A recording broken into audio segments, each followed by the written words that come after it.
थी 1.5 महीने की वीजा पर, यहाँ अपने मामू के घर होने, तो उनके मतलब शादी हो गई फिर मेरी, और 6 महीने के लिए मैंने नूरी वीजा के लिए अप्लाई किया था, पर मुझे दिया नहीं गया नूरी वीजा, मतलब मैं पेंडिंग पर थी। तो अब अचानक से बोल दिया कि आप जो हैं वो जाएंगे। जब वापस जा रहे किस वजह से वापस जा रहे हैं? वही कि अभी मेरी आई नहीं ना, LTP वीजा नहीं आई ना मेरी, इस वजह से मुझे जाने को बोल दिया। आपकी शादी इधर हुई है? हाँ, शादी इधर हुई है। आप रहते पाकिस्तान? वीजा रहती पाकिस्तान में। तो जो हालात हुए, जो हमला हुआ था, उसको कैसे देखते हैं आप? भाई जिन्होंने किया है, मैं तो कहूँगी उनसे जाके पूछा जाए इसमें हमारा क्या कसूर है, हमें क्यों निकाला जा रहा है, हमें क्यों सजा दी जा रही है, हमारे साथ जो रहा है इसका जिम्मेदार कौन होगा?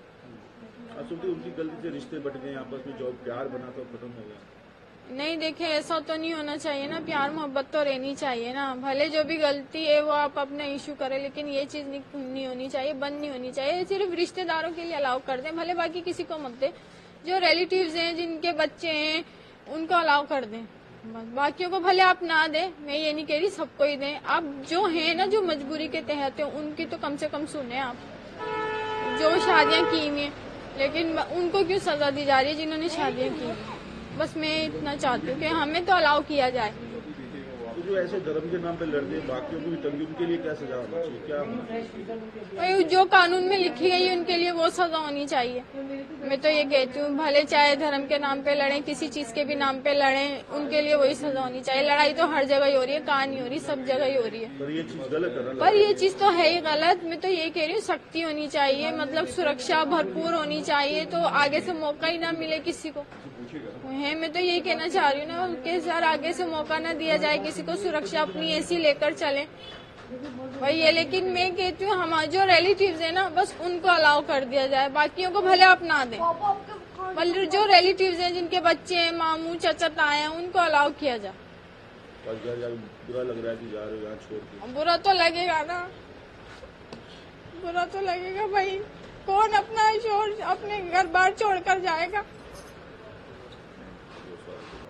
इंडिया में दिल्ली शादी हुई है, बेटा है, हस्बैंड है। शादी को 10 साल हो गए। 10 साल हो गए शादी को। तो आज किस वजह से वापस जा रहे हो? ड्यू टू कोविड मेरा वीजा एक्सपायर हो गया था। LTV अप्लाइड था, नूरी वीजा पर गई थी, लेकिन कोविड हो गया था, बेटा साथ था, प्रॉब्लम्स की वजह से वापस नहीं आ पाई थी। अब 5 साल बाद मुझे वीजा मिला था, और अभी आए हुए सिर्फ 5 to 6 डेज ही हुए थे कि अब वापस जा रही हूँ। क्या वजह बताई वापस जाने की? ये सब अटैक की वजह से। लेकिन मैं तो नूरी वीजा होल्डर थी, पर यहाँ कोई एप्लीकेशन वगैरह एक्सेप्ट नहीं करी। LTV दोबारा अप्लाई किया, उसे भी रिजेक्ट कर दिया, अभी वो एक्सेप्ट नहीं करा है कुछ भी नया। कश्मीर में अटैक हुआ है, आप कैसे मानते हैं उसको? बिल्कुल गलत हुआ है, कोई भी इसको सही कहाँ कहेगा। जो हुआ है वो तो गलत हुआ है, इंसानियत के खिलाफ है। लेकिन जिसने किया है उसको सजा मिलनी चाहिए ना। सजा तो बेकसूर बच्चों को मिल रही है ना। हम तो बड़े हैं फिर भी, लेकिन बच्चे की लाइफ खराब हो रही है, और इसके जैसे कितने बच्चे होंगे जिनकी लाइफ खराब हो रही है। तो एटलीस्ट जिनकी शादियां हुई हुई हैं उनको ना निकालें। बिजनेस के लिए आए हुए हैं या कोई और है, सार्क वीजा है, उनके लिए चले समझ आता है कि आप कह रहे हैं, लेकिन गवर्नमेंट को इस पर थोड़ा सा देनी चाहिए रियायत। शहबाज, आप दिल्ली के। आप किनको छोड़ने आए और कब आए थे? अपनी वाइफ को छोड़ने आया हूँ। मेरी वाइफ आज से 7 दिन पहले आई थी कराची से, और आज वापसी जा रही है। शादी हुई थी मेरी 2014 में। अचानक समझ नहीं आ रहा, क्या अब शब्द नहीं है मेरे पास बोलने के लिए कि किस हालत से मैं गुजर रहा हूँ, किस हालत में हूँ मैं।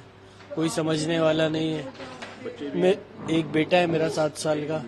मेरे को तो ये लग रहा है कि भाई करा किसने और भुगत कौन रहा है। इस मासूम बच्चे की गलती क्या है, इस माँ की गलती क्या है, और ये हमारी गलती क्या है। ये नहीं बोल रहा ये अच्छा हुआ, जो हुआ गलत हुआ, उस पर मैं भी गिल्टी हूँ बिल्कुल कि बहुत गलत हुआ। किसी के साथ भी हुआ, मेरे घर में भी होता तो मुझे दुख होता, लेकिन उसकी सजा ना सबको नहीं मिलनी चाहिए, जिसने किया उसको मिलनी चाहिए। तो जो धर्म के नाम पे लड़ते हैं ऐसे, आप रिश्तों में उनको क्या होना चाहिए? धर्म के नाम पे तो देखो हर जगह चल रहा है ये, और ये लोग चलाने वाली भी सरकार है। हम में से कोई है कुछ लोग, अब 5 मुसलमान है तो 4 हिंदू हैं। अब वो 4 हिंदू अपनी बात करेंगे, मुसलमान अपनी बात करेगा। यहाँ पर कोई ये नहीं करता कि एक दूसरे को जोड़ के चले। क्या होना चाहिए? जुड़ के चलना, जोड़ के चलना चाहिए, जब ही चल पाओगे। अगर आप समझोगे कि अलग अलग करके चल पाओगे तो कहीं नहीं चल पाओगे। अभी क्या है, भेदभाव करोगे, आपके साथ कोई बैठेगा नहीं, मैं आपको बाइट नहीं दूंगा, समझ रहे हो। अगर मेरे अंदर भेदभाव होगा, आप नॉन मुस्लिम हो, मैं मुस्लिम हूं, मैं आपसे बात ही नहीं करूंगा। लेकिन ये कब तक नहीं चलेगा, ये बताओ आप। ये सब चीज अच्छी थोड़ी है। ये हमारे बच्चे पे क्या भाव पड़ेगा, हमारा बच्चा भी तो यही देखेगा, यही करेगा बड़ा होके वो भी। तो ये सब चीजें अच्छी नहीं है कि इंसान को इंसान से कंपेयर किया जाए। वो भी एक इंसान है, आप भी एक इंसान हो। तो ये सब गलत हो रहा है, बहुत गलत हो रहा है। अब उस मासूम बच्चे से पूछो उसके दिल पे क्या बीत रही है। अभी 6 दिन पहले उसकी मम्मी आई थी, अब वो वापसी जा रही है। 6 साल बाद उसका बच्चा माँ से मिला था बच्चा वो। अब उससे पूछो कि उसके दिल पे क्या बीत रही होगी। हम तो क्या जैसे तैसे करके मैनेज कर लेंगे, बच्चा थोड़ी मैनेज कर पाएगा। बच्चे को तो दोनों का प्यार चाहिए। बच्चा ना माँ के बिना रह सकता, ना बाप के बिना रह सकता। आप फॉर एग्जाम्पल अपने ऊपर ले लो, आपका बच्चा, आप कैसे रह लोगे आप बच्चे के बिना? कोई नहीं रह सकता।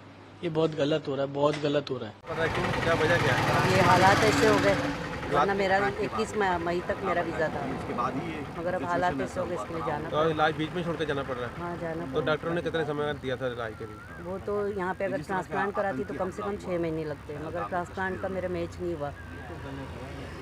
जो डोनर थी ना, वो मैच नहीं हुआ। तो मुझे तो पाकिस्तान में इसका इलाज था, क्या महंगा है वहाँ पे ज़्यादा? महंगा तो अगर प्राइवेट करवाएंगे तो बहुत महंगा है ट्रांसप्लांट। और वो जो गवर्नमेंट का है SIUT, बहुत अच्छा अदारा है हमारा वो, मगर वहाँ पे अपना डोनर चाहिए। हाँ, अब अपना डोनर अगर मैच नहीं हो रहा तो फिर वो लोग नहीं करते ट्रांसप्लांट। तो सरकार को आपको किसने बोला कि आप वापस चले जाओ?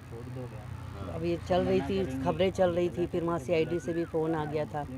फिर CID ऑफिस गई तो वहाँ पे उन लोगों ने 29 तारीख की मुझे डेडलाइन दे दी कि आपको इस तारीख में बॉर्डर पार करना है। तो आपने अपील वगैरह की किसी सरकार से? अपील करना चाहिए? नहीं करी। फिर अभी हालात ऐसे है, कभी बंद हो गया तो फिर वहाँ पे भी मेरे बच्चे हैं, घर है, शोहर है मेरा। आपके साथ कौन कौन आया था भारत में? मैं अकेली आई थी। आप अकेले, अब आप वापस जा रहे जा रही हूँ। हो। जो जम्मू कश्मीर में घटना हुई, आप उसको कैसे देखते हैं, जो दहशतगर्दी जो हुआ अच्छा नहीं हुआ, दोनों मुल्कों के लिए अच्छा नहीं हुआ। हम लोग के जैसे कितने लोग हैं।